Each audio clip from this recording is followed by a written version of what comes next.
reconnect. Reconnect. So pasabot aning reconnect. Marag ka ng kuryente ba?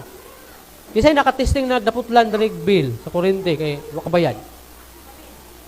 Kana aminado. Kana kay kusog man kay mo gamit og aircon, mo na. Putlan sila kuryente kay 20 mil man lang bayro nun. 25 Natural putlan gina sa may maganahan mo bayad ang 25 mil sa kabulan. Pero naay maputlan nga bisag 300 lay bayro nun. Kay bisag 300 wa man gyud. O diyan sa imong himuon. Kung makabayad ka, ipa-reconnect nimo balik. Usahay inana ta. Kinahanglan nato reconnection kay nga naman basin ka ni adto, grabe nimo ka power diha sa Ginoo. Grabe ka maka-worship diha sa Ginoo. Grabe ka maka-hallelujah. Amen. Pero karon, imbis hallelujah, hallelujah. Kani adto tingali grabe ka hayag sa imong spiritual life nimo. Hayag kayo imong pagpangalagat sa Ginoo. Daghan kay kag mga handom diha sa Ginoo. Mga hangyo sa Ginoo, mga panglantaw ngadto sa unahan para sa buluhaton sa Ginoo.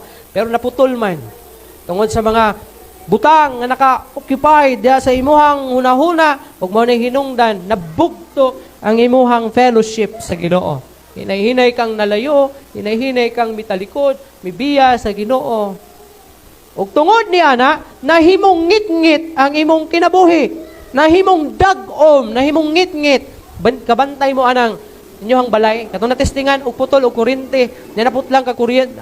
Katong panahon nga naapay kuryente perting lamia kay hayag kay balay. Magamit nimo imuhang TV, magamit imong ref, magamit ang mga gadgets diha sud sa balay. Magamit nimo imuhang aircon, mga suga, hayag kay mong balay. Pero sa diha nga nabugtuan, halos di na ka mapuyo sa balay. Kay daghan naglamok, may electric fan, igang kayo.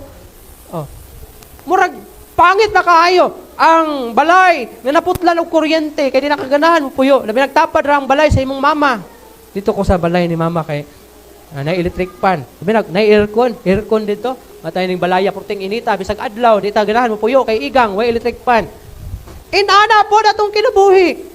Sa diha nga ikaw nahilayo sa Ginoo, nawala ang kahayag, mipuli ang kangit-ngit sa imong kinabuhi, mga dag-om diha sa imong kinabuhi, di nakaganahan mo katawa.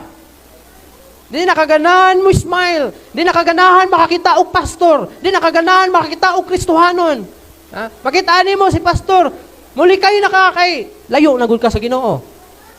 Di nakaganahan mo tan-aw sa imong